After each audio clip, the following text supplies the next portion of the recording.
ఉమ్మడి నల్గొండ జిల్లాలో MLC bypoll polling ప్రశాంతంగా జరిగింది. పట్టణ ప్రాంతాల్లో సాయంత్రం సమయంలో ఓటర్లు పెద్ద ఎత్తున తరలివచ్చారు. పలు ప్రాంతాల్లో ఇంకా పోలింగ్ కంటిన్యూ అవుతుంది. 4 గంటల వరకు క్యూ లైన్లో ఉన్నవారికి ఓటేసే అవకాశం కల్పిస్తామంటున్నారు అధికారులు. మరోవైపు పోలింగ్ ముగిసిన ప్రాంతాల్లోని పోలింగ్ బాక్సులను నల్గొండలోని ఎఫ్సీఐ గోడౌన్స్ కు తరలించేందుకు ఏర్పాట్లు చేస్తున్నారు. నల్గొండలో పోలింగ్ కి సంబంధించి మరిన్ని డీటెయిల్స్ శేఖర్ అందిస్తారు. Shekhar, over to you.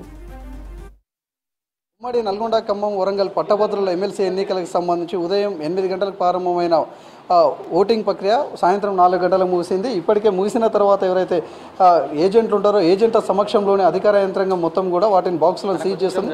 Ballot పేపర్లకు సంబంధించి ఏవైతే మెటీరియల్ ఇచ్చారో అధికారులు, ఆ మెటీరియల్ మొత్తం కూడా పూర్తయిన తర్వాత వాటిని సీజ్ చేస్తారు. సీజ్ చేసిన తర్వాత అధికారులు ఎవరైతే ఏజెంట్లు ఉంటారో ఏజెంట్లకు సంబంధించి కూడా వాళ్ళ అందరి ఆమోదంతో వాళ్ళ సిగ్నేచర్ తీసుకుంటారు. సిగ్నేచర్ తీసుకున్న తర్వాత వీటిని స్పెషల్గా ఏదైతే వాహనం కేటాయించారో ఈ బ్యాలెట్ బాక్స్కు సంబంధించి ఆ వాహనంలోని ఎస్కార్ట్ ద్వారా కౌంటింగ్ కేంద్రం ఏదైతే భద్రపరిచే స్థలం ఉన్నదో అక్కడికి తీసుకెళ్ళి అక్కడ హ్యాండ్ ఓవర్ చేసే వరకు కూడా ఈ సిబ్బందికి సంబంధించి ఉంటుంది, విధి నిర్వహణ ఉంటుంది. దానిలో భాగంగానే ఇప్పటికే పూర్తిగా వాళ్ళు బాక్సులు ఎక్కడైతే ఓటింగ్ ప్రక్రియ పూర్తయిందో పూర్తయిన చోట మొత్తం కూడా బాక్సులను సీజ్ చేస్తున్నారు. ప్రస్తుతం మనం ఆ విజువల్స్ చూడొచ్చు.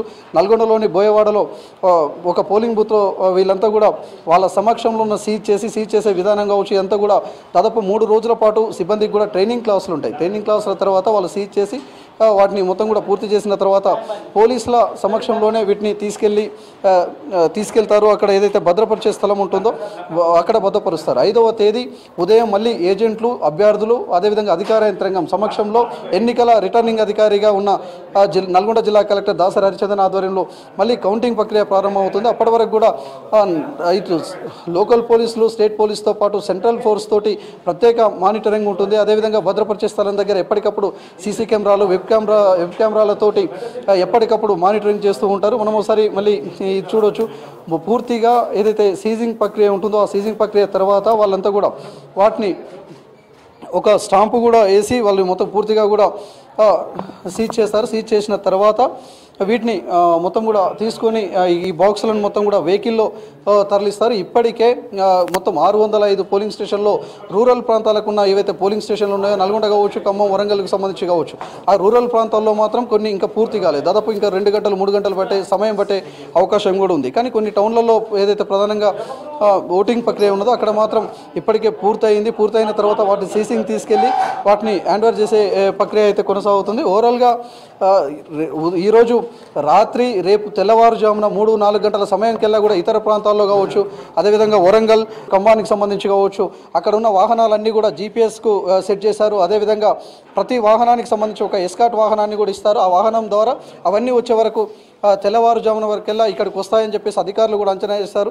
దానిలో భాగంగానే ఇప్పటికే పూర్తిగా అంటే ఏదైతే ఈ కౌంటింగ్ హాల్ ఉంటుందో కౌంటింగ్ హాల్కు తీసుకెళ్లే ప్రయత్నం అయితే చేస్తున్నారు. ఇక్కడ ఒకసారి అధికారులతో కూడా మాట్లాడదాం. సార్, ఇది సీజ్ అయినట్లేనా? సీజ్ కంప్లీట్ ఓవరాల్గా 4 o'clockకి మొత్తం ఎవరు లేకపోయేసరికి అందరూ ఓటింగ్ అంతా కంప్లీట్ అయింది. సో మొత్తం యాజ్ పర్ రూల్ ప్రకారం మొత్తం సీల్ చేయడం జరిగింది. మళ్ళీ ఇది ఎక్కడ తీసుకెళ్ళాలి? ఇక్కడికి ఇప్పుడు డిఆర్సీ సెంటర్ తీసుకెళ్ళి మేము హ్యాండ్ ఓవర్ చేస్తాము. డిఆర్సీ సెంటర్ నుంచి గోడౌన్స్ తీసుకెళ్ళి 5th మార్నింగ్ కౌంటింగ్ స్టార్ట్ చేస్తారు. ఓకే, ఇప్పుడు అప్పగించే వరకు కూడా మీకు మీ బాధ్యత? ఎస్ సార్, అవును. సో మీకు మళ్ళీ ఇది తీసుకెళ్లేటప్పుడు వాహనాలు, ఎస్కార్ట్ ఎట్లా? ఎస్కార్ట్ ఆల్రెడీ రెడీలో ఉంది. సో ఇక్కడ మొత్తం కంప్లీట్ అయిన తర్వాత అందరు కలిపి ఒకేసారి ఫాలో అవుతారు. మళ్ళీ మీతో పాటు ఏజెంట్లు కూడా వస్తారా? లేకపోతే ఏజెంట్లు ఇక్కడ నుంచి డిస్పెస్ అయిపోతారు. వాళ్ళకి 16C కాలం ఇస్తాము. సో ఎన్ని ఓట్లు ఫోల్ అయినాయి అనేది వాళ్ళ దగ్గర కూడా డీటెయిల్స్ ఉంటాయి. సో దాని ప్రకారం వాళ్ళు చెక్ చేసుకోవచ్చు. ఓకే, ఇది ప్రాసెస్. ఇది పూర్తయింది. పూర్తయిన తర్వాత ఈ బ్యాలెట్ బాక్స్ని పోలీసుల సమక్షంలో స్ట్రాంగ్ రూమ్కి తరలించే ప్రయత్నం చేస్తున్నారు. మేలదుప్పలపల్లిలో ఉన్న స్ట్రాంగ్ రూమ్ ఏదైతే స్ట్రాంగ్ రూమ్కి తీసుకెళ్తారు, ఇట్లా సీజ్ చేస్తారు. ఓవరాల్గా ఇప్పటికే 605 పోలింగ్ స్టేషన్లో మ్యాక్సిమం చాలా పోలింగ్ స్టేషన్లలో మొత్తం అంటే ఓటింగ్ ప్రక్రియ పూర్తయింది. ఇంకా మరికొన్ని మాత్రం పూర్తి కావాల్సింది. అవి పూర్తయిన తర్వాత అన్నీ తరలించి మేలదుప్పలపల్లిలో ఉన్న స్ట్రాంగ్ రూమ్కి తరలించే ప్రయత్నం అయితే అధికారులు చేస్తున్నారు. ఇది ఎమ్మెల్సీ ఎన్నికలకు సంబంధించి అప్డేట్. కెమెరా పర్సన్ రఘుతో శేఖర్, V6 న్యూస్.